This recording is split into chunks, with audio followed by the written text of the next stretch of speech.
Good afternoon. Please take a moment to view this disclaimer slide. This presentation is being recorded, and a link to the recording will be sent to you, along with a link to the materials and evaluation survey within a week. We ask that you not make your own recording or otherwise reproduce this presentation. Please note that the information provided in this presentation is general in nature. You should rely on your institution's appointed Vice President Liaison and other commission staff members first for specific information for your institution.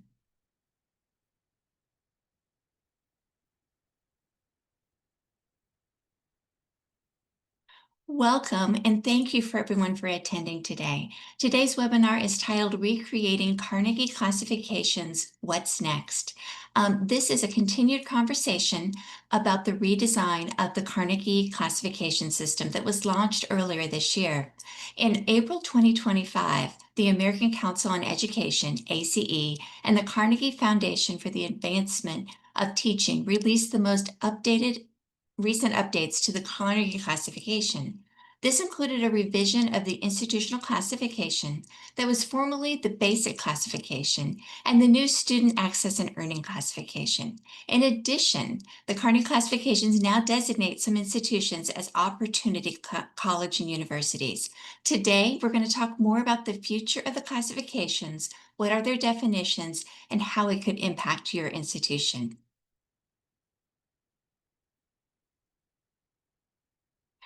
My name is Christy Bishop, and I'm a Vice President of Institutional Field Relations here at the Middle States Commission on Higher Education.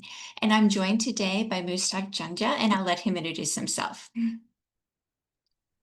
Prince. I'm not sure if I'm doing that now, Christy, but Mushtaq Janja. I am the Executive Director of the Carnegie Classifications, Senior Vice President here at ACE. Delighted to be here with all of you. Thanks, Christy, for having me. We're so glad to have you, and we're so excited to hear more about this. I know you have some really good slides to show us. They're pretty good. I mean, they were only okay, and then for this audience, I had to really step it up. So, thank you all for having me. Again, Mushtaq Janja. I have just looking at the attendees in the chat. I know I've spoken to many of you over the course of the last 2-3 years. Happy to be able to describe what we published, these new classifications we published a few months ago back in April. I saw a bunch of questions that came in prior to the webinar. Thank you for those just wonderful questions. I know Christy and I are going to have a conversation in a little bit with some of those questions.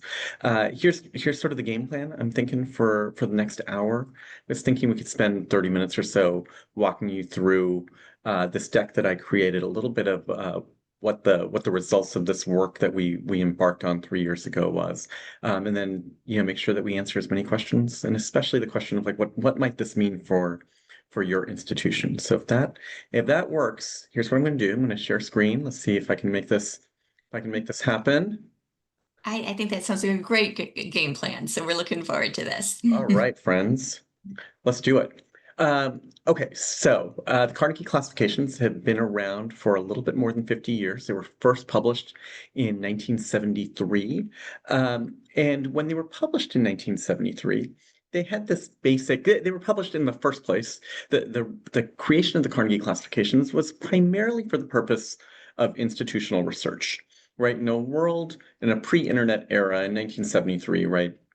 East Carolina University might want to look around the country to see what are the types of institutions that are like them, for the purpose of benchmarking, peer review, all of that sort of thing. So the Carnegie Foundation for the Advancement of Teaching, came up with a framework to classify institutions, to group them. And as with any grouping, you had to have some sort of logic model. And the logic model that they used back in 1973 was, let's classify institutions by the highest degree that the institution awarded. And it's had this basic structure that you see on the screen. It's titled 2021 Basic Classification. This was the most recent classification release that happened actually in February of 22.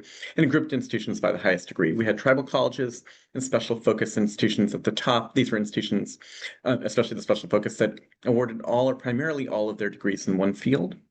And then we had the bulk of our institutions at the bottom, and it should be read sort of right to left: associate's colleges, baccalaureate, associate, baccalaureate, master's colleges, and then our doctoral universities.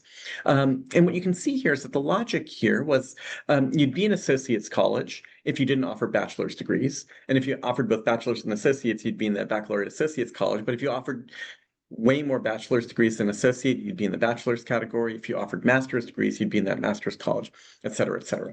This logic worked decently well in 1973. It's a perfectly reasonable way of grouping institutions.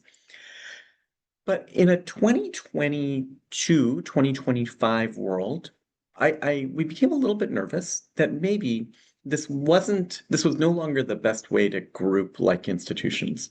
And part of the reason that I became a little bit worried about this was when when I took this project on in 2022, I should say actually one word about that. I was chief of staff at the American Council on Education from 2018 to 2022. The Carnegie Foundation had been working with the good folks over at Indiana University and putting together these classifications. But the person who was most responsible for it at Indiana wanted to retire, wanted to work on some different things. And so the Carnegie Foundation was looking for a new home. We thought this project was so interesting. I thought this project was so interesting that I left a chief of staff job to go do this thing full time. Part of the reason I did that was in a prior life, I was chief of staff in the undersecretary's office in the Department of Education, the Obama administration. And I knew about this Carnegie classification thing and felt a little bit mythical, a little bit mystical. But I did know that in a whole bunch of grant applications, the first question on those applications would often be, what is your Carnegie classification? And I knew enough about the ways that NIH and NSF and NASA were doing funding that I knew the classifications matter. What I didn't realize until I took the project on in 2022 was how many uses there are of the Carnegie classifications. And man, they are everywhere, from state performance funding. Something like 25 states are using the classifications in one way, shape, or form, sometimes in strategic benchmarking, a lot of times to actually dictate where dollars are being allocated to faculty pay. A lot of places will pay our professors differently at R1 institutions than they will at other institutions. And it shows up in US news rankings. So depending on where you show up on the Carnegie classifications, that will dictate whether you are a national university or a regional university, a national college or a regional college. So, I mean, it's used in tons of different ways, in ways that the folks that put this classification together back in 73 didn't quite anticipate. So it seemed really important for us to try to figure out the best way to be able to put a classification that would sort of meet the needs of 2025 and all these uses. The other thing you might notice about this classification is this is all about degree production, right? And mostly about the level of the degree. One of the things we sort of noted when we were thinking about taking this on with the Carnegie Foundation was, students weren't particularly centered in this classification. Fine, again, perfectly reasonable to put together a classification that doesn't have students at its center, but we were really interested in also thinking about a way to be able to center students. So here's what we decided to do. The classifications have been released on a 3-year cycle. We took this project on in 22 for release in spring of 25. And in spring of 25, what we hope to release, what we did release, were a classification that comes in 3 parts, more of a suite of classifications than sort of a single label. We have a revised institutional classification. As Christy noted, we used to call that the basic. We now call it an institutional classification just because, honestly, I didn't like the word basic that much, and it didn't feel like it was quite capturing what the classification was or what it was doing. Second, to insert students into the classification, we put together the student access and earnings classification. You might have heard me in previous years talk about this middle bucket here, this blue classification, as our social and economic mobility classification. And that's what it's meant to sort of measure, but we weren't sure it was quite measuring that perfectly. So we just wanted to call it what we are measuring, access and earnings. And then third, I'll just spend maybe 90 seconds talking about research. We stripped research out from the institutional classification and have a separate designation for our institutions that are engaged in a lot of research. I'll talk about that in just a second. But the classifications now come in multiple parts, which I think is great. And it's a perfectly good way of being able to sort of understand what is happening in the world. I've used a lot of I statements, and I might continue to do that, but I just want you to know that it's definitely not me alone. I have a small team here at ACE that are really the brains behind the operation. But we also put together a technical review panel back in 22 to be able to help us put this thing together. We met with this group, I think something like 21 times over the course of the 3 years. I mean, a lot of engagement with them as we put together, especially that access and earnings classification. Hopefully, a lot of these names on the screen are familiar to you. I think we were able to really put an all-star group together of folks that have been thinking about social and economic mobility, thinking about classifications, thinking about higher ed and research. And they were just fabulous to be able to work with. We've put together a group of presidents and chancellors to also give us advice, especially about the ways that the classifications have been experienced on campus and how we might be able to move away from some of the hidden incentives, some of the unintended consequences of the classifications. These guys were amazing at sort of really showing us the ways that these things affect campus life. So this was great. They gave us a bunch of advice too. Probably met with them, I think a dozen times or so over the course of the 3 years. So very valuable feedback. So when you hear me say, we did this, this is really a group, a very large group effort. Okay, let me talk about research just for a quick second.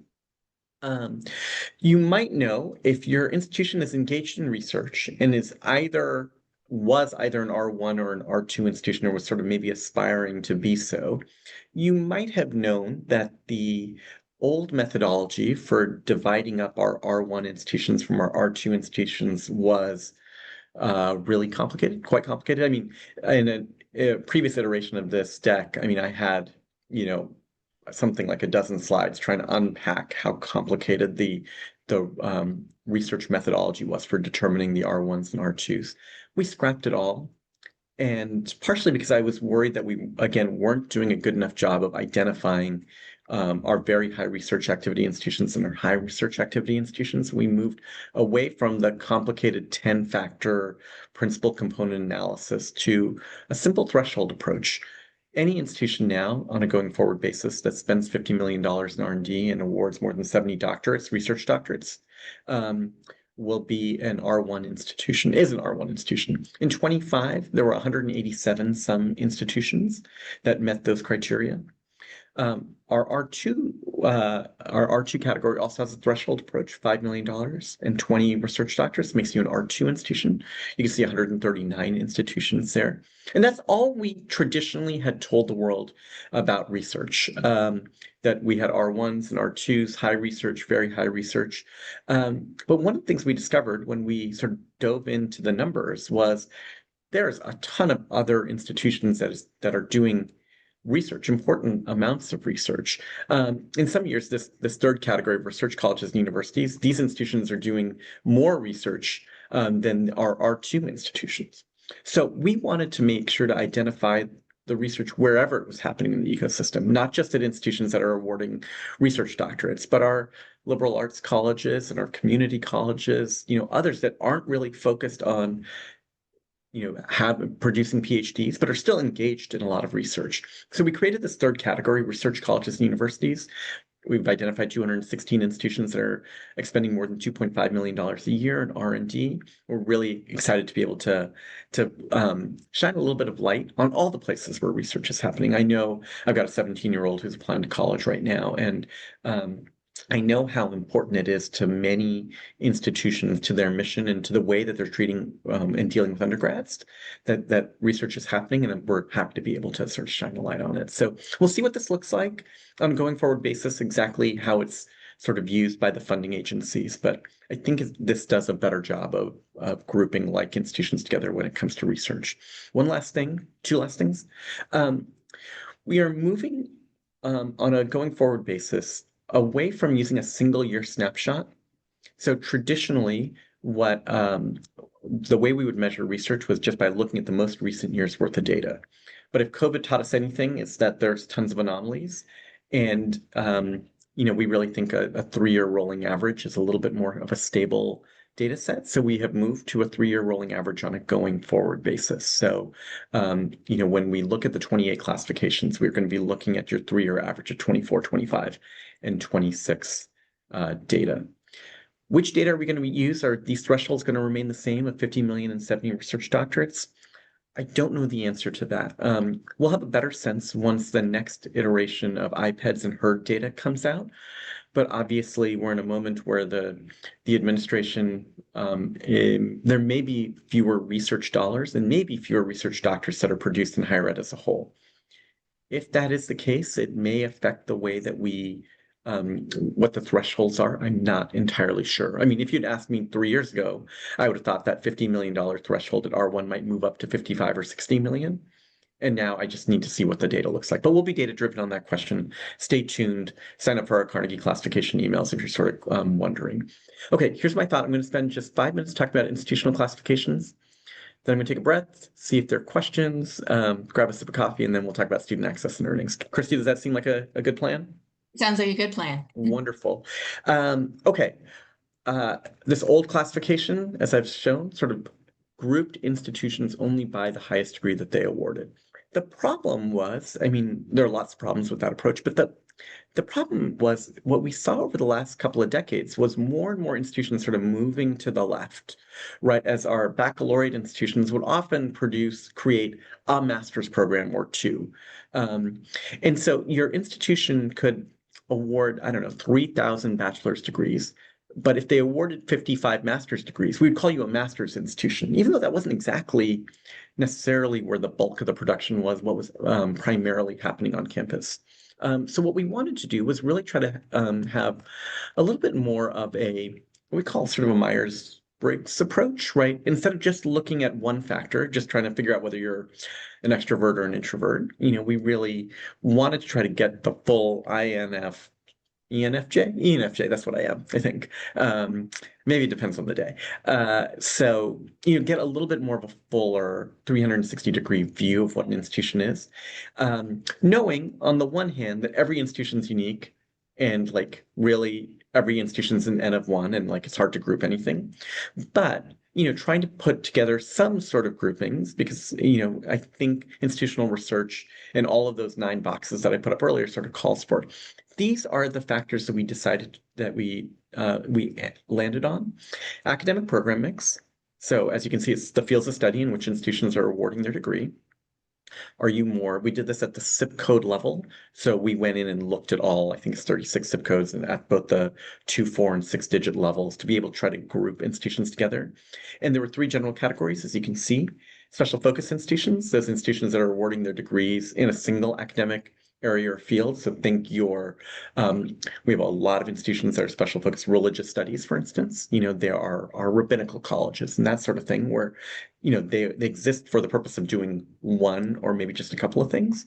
Then we have our institutions that are professions focused, where we grouped our zip codes in degrees that are more professional and those that are not. For institutions that have more than 50% of their degrees that are in the professions category, we called you professions focused. And for institutions that were in neither of those other 2 categories, we put you in a mixed category, which denotes that you've got, a mix of types of degrees. Then you can see our award level focus is the second of our categories. And that's a little bit more straightforward. Where are you generally awarding the most degrees is the driver here. So for an institution that is awarding 3,000 bachelor's degrees and 300 masters, we won't just call you a master's institution anymore. You're likely going to be in that graduate master's category, where we're noting the things that you do, but also not just classifying you by the fact that you've got a master's program. And then size, it was interesting when we entered into the project. I'm not sure. My deputy on the project, Sarah Gast, who probably many of you have met, was really unsure about the size component. I was too. But when we talked to sort of several of you, through the course of these types of webinars, we really learned size is an important way that you all think about who are in grouping. So we put together a size component. And that resulted in us having 31 classifications on a going forward basis. So our 25 classification is 31 classifications. And man, there are some mouthfuls here, like professions focused, undergraduate, graduate, master's, small. That is by design. We got some advice that maybe we should try to like shorthand some of these classifications. Like, can we call one of these like a liberal arts category or, an art 1 or something like that? And we decided against that. We are just noting what is happening at the institution in the most descriptive way, partially because I think we wanted to try to stay away from the normativity that might attach to certain labels. And we couldn't figure out what the right labels would be anyway. So these are the categories. The previous classification had, I think, 36 subcategories, and this one has 31. And we're hopeful that this is doing a better job of grouping like institutions. Early reactions are um, generally positive, with a couple of folks saying, I think most of the folks that are in most of the institutions that are in our category are right, but there's a couple on the edges that don't seem exactly right. We had an appeals process that we have just concluded where institutions might be able to tell us why their data might put them in I don't know, the professions focused undergraduate, graduate, master's small, but they think they're more mixed undergraduate, graduate, master's small. And we worked through several of those appeals, looked at the data, granted some, rejected others based on sort of what the data showed. But a lot of interest here. It's our first crack at it. I think we're hopeful to have like a pretty stable classification for the next release, which is in 28. But always happy to take sort of feedback along the way if there's something that we didn't quite get right. Especially, we'd love, folks have feedback on the zip code map, which dictates where, which degrees are professions focused versus mixed. Would love to hear that. What this has resulted in is, a little bit of a breakdown, a different way of sort of thinking about institutions. So picked a great middle states member. I think Drexel's a middle states member, just to give some sense of what's happening at the award level focus and then the academic program mix and then the size. And instead of just looking at one of these factors, I think we really now are trying to have a little bit more of a wholesome view, a 360-degree view of the classifications. Christy, I'm going to take a breath. Okay, so Ms. Doug, in my previous life, I did institutional research and I used this data, the old data, to create peer groups. And I think what you've done is simplified and added some metrics that would be really valuable for institutional research, especially getting a really good peer group. Now we're always trying to get the best peers. As you said, there's some people who appealed. What other data do you think you'll look at in the future? What else would make this rich? Yeah, it's a great question. I think one thing that I would love to be able to get at, but we don't quite have good and stable data yet, is distance learning. Yeah.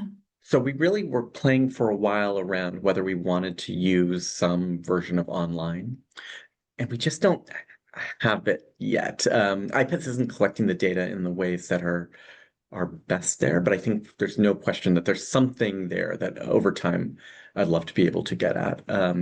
Because especially there are big online institutions probably deserve to be in a version of a group together. I just don't have it quite yet. Yeah, and sometimes you have the best ideas and getting the data to match up is the hard part. But yeah, I think online would be great. That's great.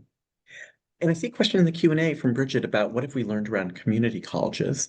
It's a great question, Bridget, and I think uh, I have a couple of learnings in the student access and earnings sort of piece of the work. So maybe I'll hold on that question, and then Christy, will you remind me to answer Right. that question when we get Yes. to the student access and earnings work? Okay, seeing nothing else at the moment, I'm going to move over to access and earnings if that works for y'all. Let me share again.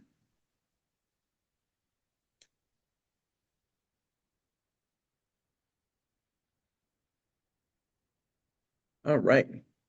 Christy, you can see this, student access and earnings. You were doing great. Wonderful. Okay. So, I told you back in 22, we decided to sort of take this approach of putting a classification together that puts students at its center. And we understood that we were not the first ones in this space. There have been several outfits that have been trying to approach this question of social and economic mobility. Washington Monthly put together a ranking, US News has a ranking, Third Way, Opportunity Insights. Everybody's got an approach on this question. I think when we took this project on, my boss, Ted Mitchell, and I sort of thought maybe we just needed like to gild the lily a bit. Like maybe the problem was the rankings that those folks put together like didn't have quite the right weights and coefficients. Maybe we could find some new data set. Um, and after about 3 or 4 months of examining what everybody did, I think we thought actually the problem might just be rankings themselves, that rankings aren't doing a good job of sort of motivating institutions and maybe capturing what's actually happening at institutions. So we decided to use a slightly different approach. First and foremost, I mean, part of the reason I spent some time talking about this institutional classification is that I think at its base, for us to be able to compare outcomes, inputs and outcomes, it's really important for us to group meaningfully similar institutions in the first place. For us, it's really important for you to look at how well your institution is doing in um, in your institutional classification group, right? How well in those 31 groups are certain institutions doing? Because you can see that depending on which group you're on, institutions might do better on access or better on outcomes. So look at similar institutions and compare them. That's step number one. Second, when we looked at all of the data that was being used by all of those other rankings, many of them had 20, 25 different sort of components that they use, but they all broadly broke down into a couple of key concepts. Access, how well are institutions doing at serving the students, in the geographies they serve? And then how well were those students doing in some sort of outcome measure? And so we went in a different direction than we initially thought. We initially thought, let's gild the lily. We actually went in like almost 180-degree direction of trying to be a little bit radically simple. So as you're going to see, we use actually very few measures, but we are trying to account for access and outcomes. And in a way that I think accounts for the location of students. I'll tell you why that seemed really important to us, the geography piece, in just a second. And then third, we wanted to make sure that we were presenting these results in a way that that really did emphasize how multidimensional these questions are and ways that might be motivating to institutions. So that was the idea. Now on this geography piece, I mean, one of the things that we learned was there was less work being done in the existing rankings to account for geography than we thought maybe there should be. So this is Pell enrollment by state. And you can see there's pretty wide variation here among the states. So, many of the other rankings use Pell enrollment as one of their factors. The higher the Pell number, the better for your institution. But is a 30% Pell rate, is that good? Is that not good? Well, it really depends on what state you're in, right? I mean, for Minnesota here, that's like 23% Pell. Enrolling 30% Pell students might be really good.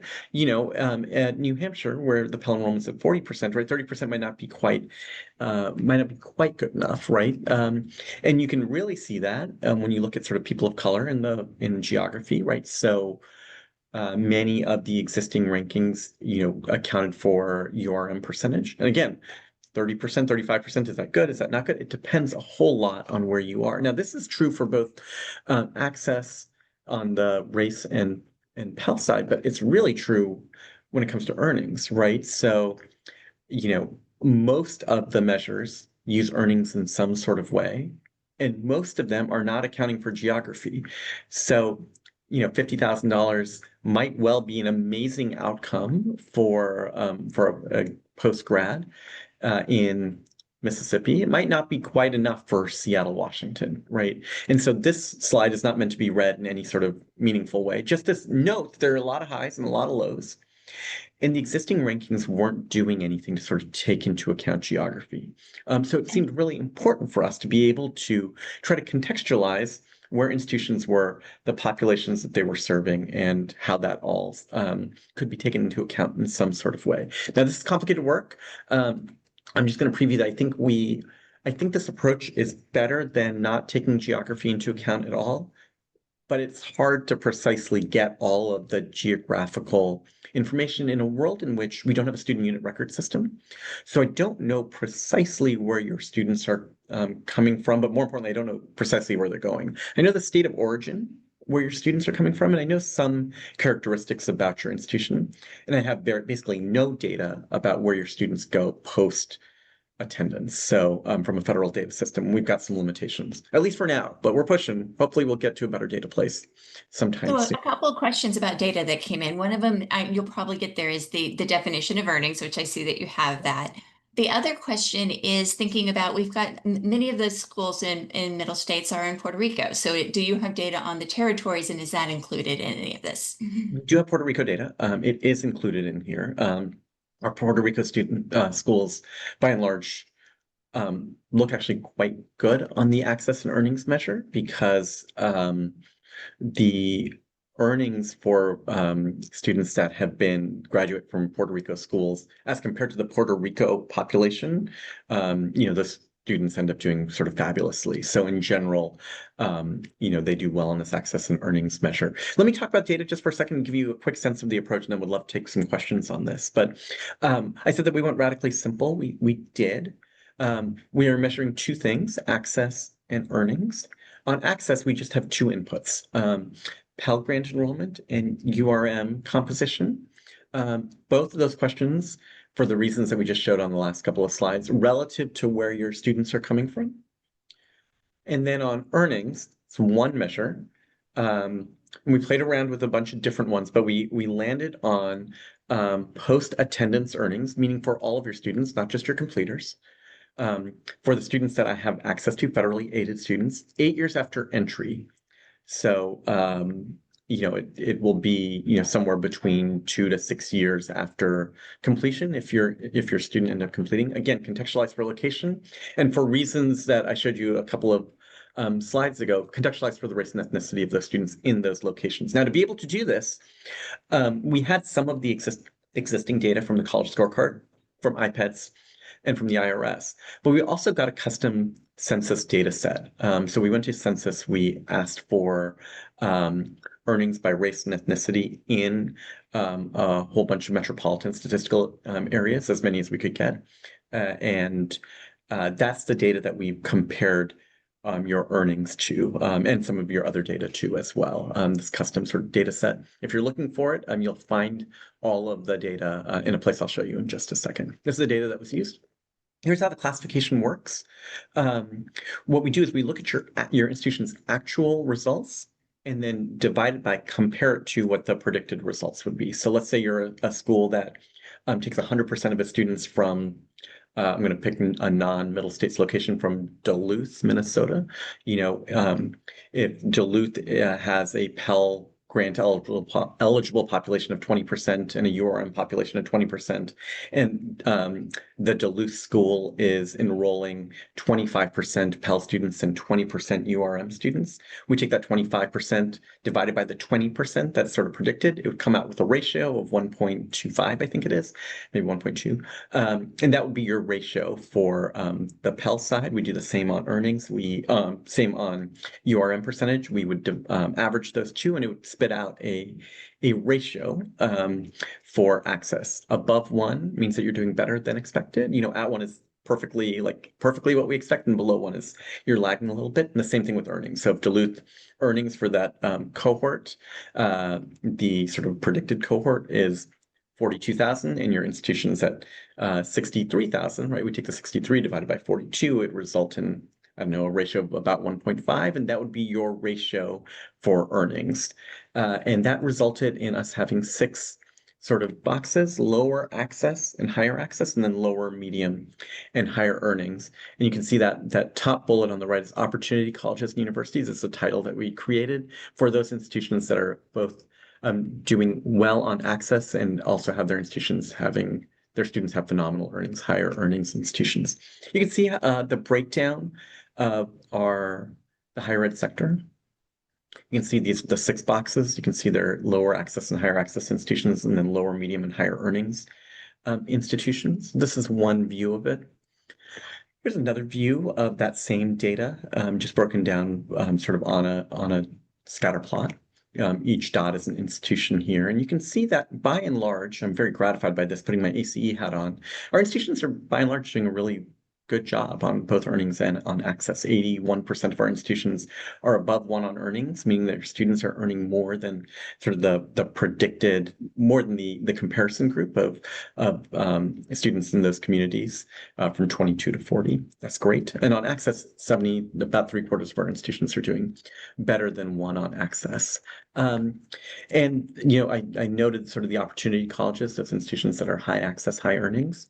Um, we didn't know what the results were going to be when we put this sort of approach together. And we're sort of gratified to see that there are opportunity colleges that appear throughout higher education in our public and private not-for-profit space, but also in our for-profit space. They span sort of size. I'm really curious to dig into what's going on in the size component, because there's a whole set of institutions that are small. They're overrepresented. OCUs are overrepresented in the small category. I'd love to dig in a little bit. Is there something about being closer and a smaller size that allows you to be um, to know your students better in some ways, or have them do better in the workforce? I don't know. Would love to be able to sort of dig in a little bit there and see what we might be able to scale. And then you can see what's happening on the award level focus as well down at the bottom.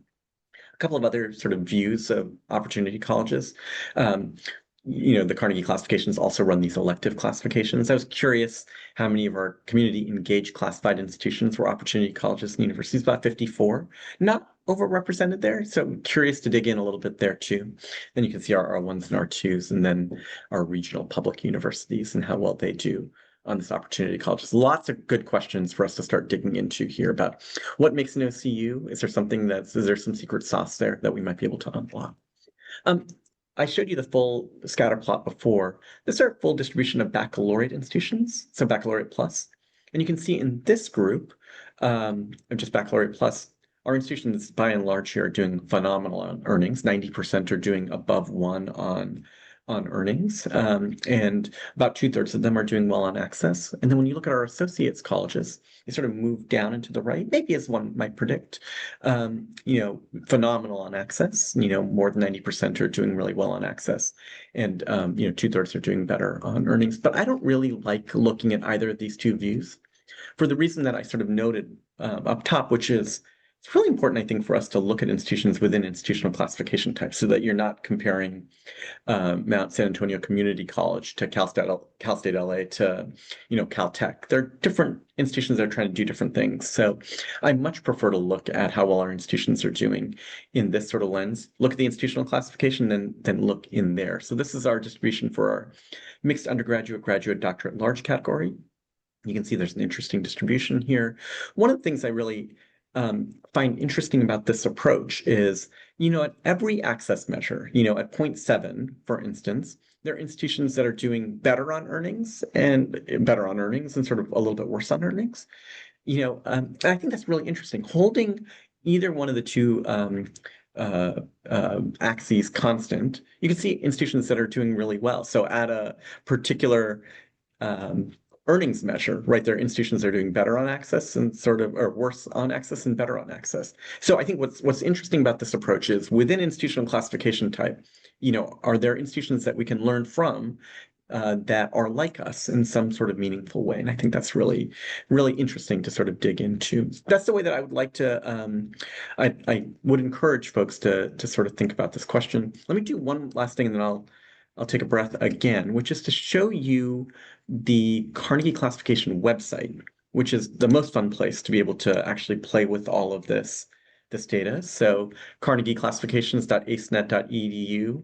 Feel free to make it your home screen, so that way it'll boost my website traffic, which would be awesome. This is the homepage. Let me show you first where you can find the data, because if you have questions about the data, how your institution shows up, hit classifications up here on the right, and then go down to resources. And if you're here, you can find these two files, the public data file and the student access and earnings file. Everything we used is we have published, and this file especially has just reams and reams of data, hundreds of columns, for every institution. It's a gold mine. There's lots of fun stuff. If you're not sure how to approach it, look at this technical manual first. It's like a short 16-page sort of primer on how to use these classifications. So this is where to go if you're looking for the actual data. Now, how might you think about using this this website? Well, under classifications, under student access and earnings, if you click the visualization, this will default to one of those scatter plots that I showed you before. This is the Baccalaureate Plus category. Um, and it has an earnings line, a second earnings line of 1.4, as opposed to the primarily associate who has an earnings line of 1.25. So that's why we default to one of the two, and we just default to baccalaureate, but this is where you would try to find your institution. And you can then sort this group into a whole bunch of different questions. So if what you're interested in are institutions in Pennsylvania and how well they do, you can just click on Pennsylvania and you can see how well all of these institutions are doing. And you can combine that with control, for instance. So maybe what you're really interested in are public institutions in Pennsylvania. Bam, you can do that way. So that's one way to sort of be able to play with these classifications. Oh, by the way, when you do that, it'll list down here all 33 institutions that are in that category. Great. But the other way to sort of play with this, and probably the way that most people will, is to go on the institution search page and you search by your institution. Let's do Penn State. And it'll have the 22 Penn State campuses show up. Let's just do main campus. If you click in there, you're going to find all sorts of information about Penn State that's useful to be able to look at. So we've got information about your institutional classification, your access and earnings, and then your research activity designation as well. So I'm just going to click in here to your institutional classification. You can see Penn State has, we've displayed a whole bunch of information here about Penn State, including award level focus, the academic program mix, which is quite interesting, actually. It's a nice snapshot to be able to sort of show prospective students or maybe your states or, accreditors, the types of degrees that are being awarded in the undergraduate level. We also have a graduate academic program mix. And then this, Christy, you asked, what's the next set of data that we'd like to be able to use? Yeah. Remote learning is one. I also, the non-degree space, the credential space is just exploding. I'd love to know more about that. The data is a little bit unstable as institutions haven't done maybe the best job of reporting all that to iPads, and we're increasing so much. So we've just listed the highest, both the total number of certificates and then the most common ones on campus. And we're going to keep sort of working on that credential space. So this is the institutional classification. There's also good information here about the student access and earnings classification. If you look at it under the Penn State lens, it'll default to Penn State's institutional classification. You can see where Penn State is here. Very high earnings, 1.48, a little bit lower on the access side. And this is where all the other institutions that are like it sort of show up. So Hopkins and UNC Chapel Hill, et cetera.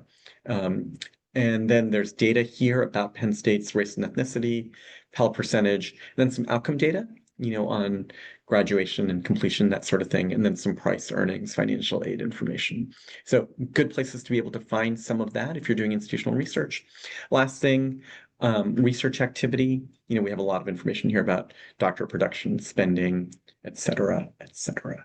So hopefully you'll spend a lot of time here. Please, if you have feedback on the website, ways to make it more usable, et cetera, again, please let us know. All ears. I've got a little bit of time and space before the 28 classification. Can I do one quick thing, Christy, before we dive into the questions? I just want to go back and try to tackle Bridget's good question about what lessons have we learned about community colleges? Yeah. I think that one of the things that we learned about community colleges is that the areas in which they serve vary pretty widely, community college to community colleges. So for our rural schools, they often are serving, if they're the only community college within 100 miles of them, they're often serving the entire sort of 100-mile radius. From a geography component, like, the adjustments that we were doing for geography, like we often had pretty good data on our rural community colleges. Like we could get a rural number for Nebraska, for instance, or a rural number for the US. I think where we struggled a little bit was in the opposite direction. Community colleges that were in big metro areas often would get the entire big metro area adjustment, even when they were just serving a smaller portion of that metropolitan statistical area. So I grew up in a suburb of LA. We had a couple community colleges around us. those community colleges were serving sort of a suburb, often a suburb of LA and not like necessarily LA proper. Um, and I didn't have data that got us down like one additional level from the metropolitan statistical area. So I think I know that that's a place where this this classification sort of struggled in its first instance on the access and earnings side. But it's a known problem, in the world of unknown unknowns and known unknowns. Like this is a thing that we know we can sort of try to work on. It's a little bit tricky because there are certain institutions within some of these certain community colleges serve more of the metropolitan area and some serve more of a smaller subset. Knowing that just from the data is actually a little bit difficult for us to do. So we'll work on that for certain for 28. I know that's the thing that we didn't quite get right, Bridget. And the geography's new. We are I wish that we just nailed all of the geography. I think it's better than not accounting for geography at all, but I don't think we got it 100% Yeah, perfect. one of the comments was just within a state, you could have such different earning outcomes. So that definitely is a part. Well, Christy, that's definitely right.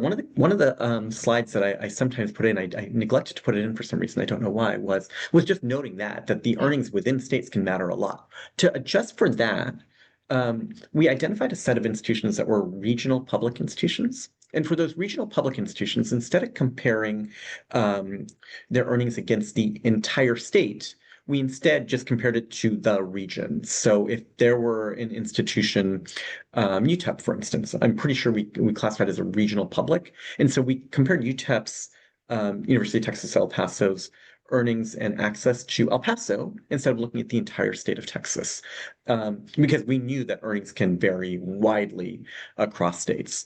That meant that it matters a lot whether you're classified as a regional public institution. We grabbed that list from the folks that really study that question, the Alliance for Research Colleges, Public Research Colleges. So more to come there, but we knew that, and there's more refinement to do certainly between now and 28.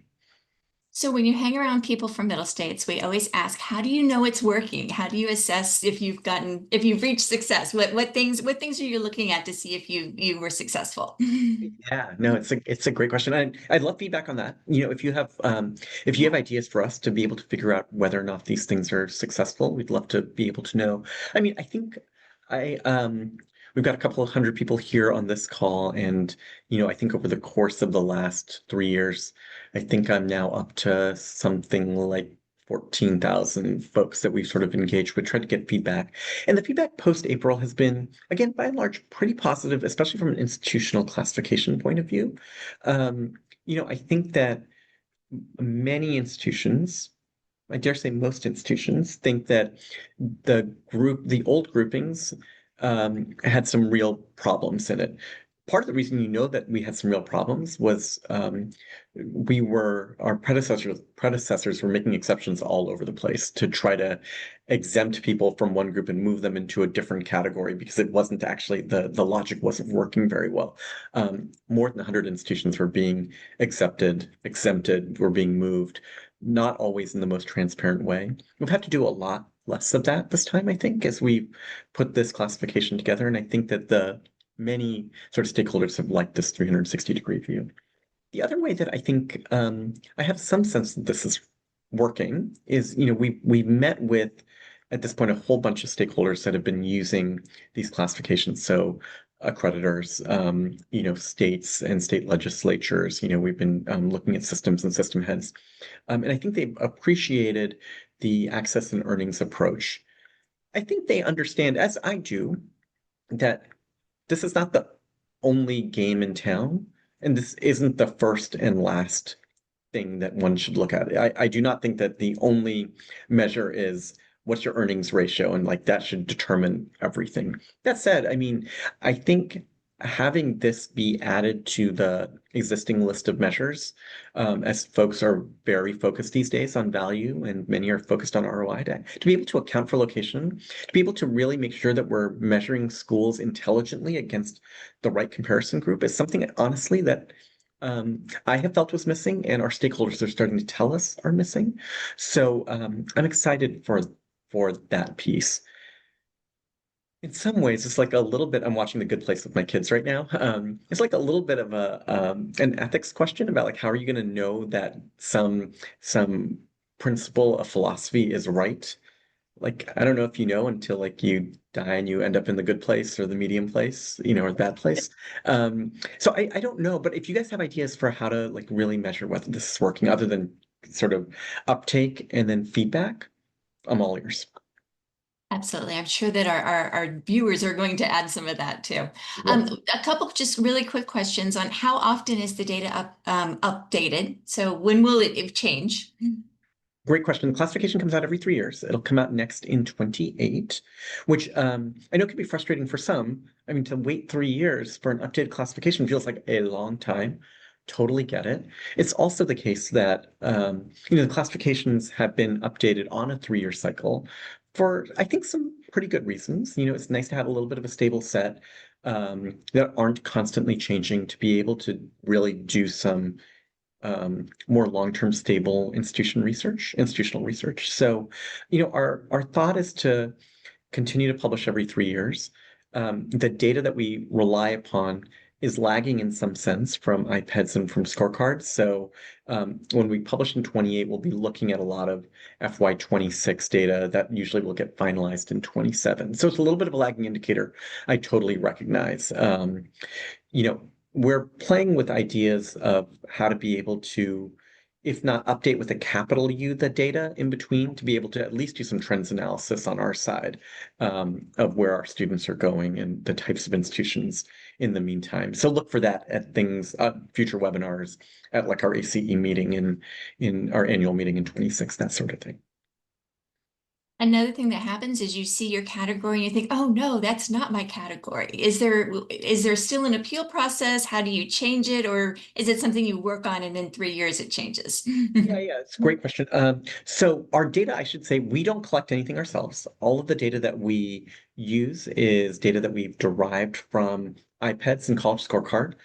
So to the extent that you want to change your data, the data would have needed to have been changed with iPads and Herd, NSF Herd. And we first published the data we sent the preliminary data that we were planning on using to your president's chief of staff, the provost, back in December of 24, and gave institutions a couple of months to be able to update their data to the extent there was a problem, or at least to alert them that this was the data that we were using. If it didn't seem right, please go to iPads, and see if you could change it. And so several institutions attempted to, or told us that the data that we were pulling was incorrect in one way, shape, or form. There were a couple of institutions for whom we just had the wrong data. Penn State was actually one of them. Like we messed up some of the OPEID stuff. So we made a couple of mistakes on our side that were more technical.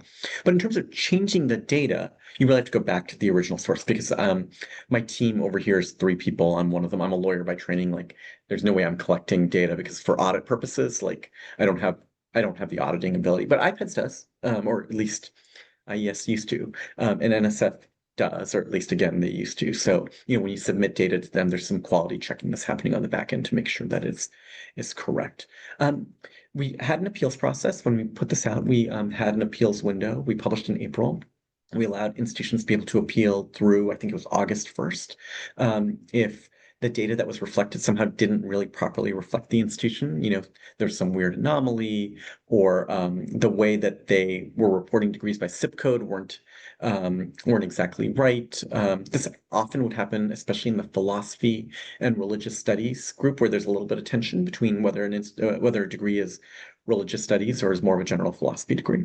And we were open to hearing some of those appeals. Again, we granted some and rejected others. We had something like 40-ish. We had 40-ish institutions appeal. I think we granted 18 and rejected 22, something like that.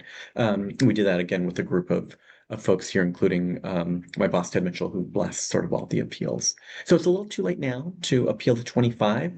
And again, this is all, we're learning as we go. I think hopefully this 28 classification will be even better than the 25 one is. And if there's things that you learned along the way that you want to let us know, please do.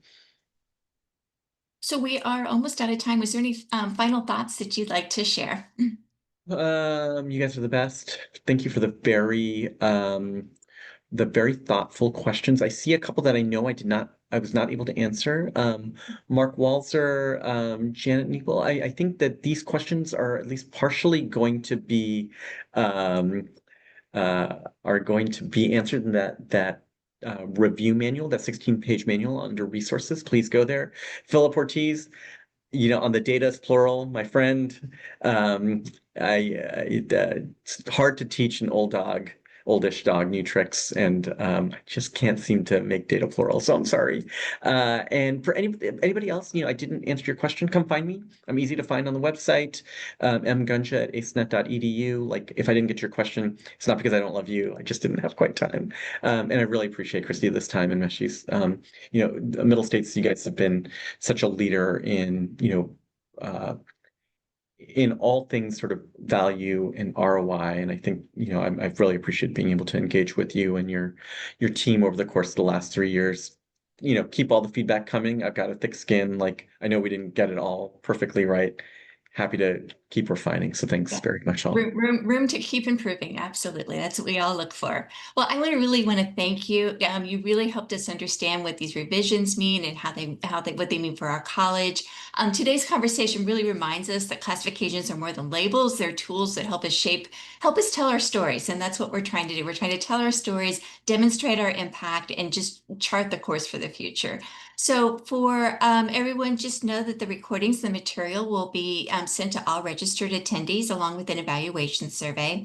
We really appreciate you attending today's webinar and for all the good work that you do for the commission.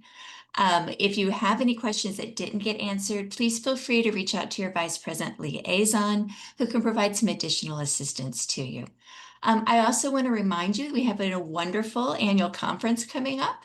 It has a theme of guiding for good, leading through change. It is being held in Philadelphia, Pennsylvania, December 10th through December 12th, and I really hope to see you there.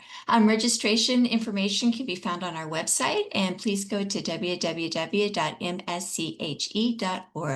Again, I want to thank you so much for attending our webinar. Thank you, Ms. Dr. for such great information, and I want to send some thank you to our ASL interpreters as well, and have a wonderful afternoon. Thank you so much.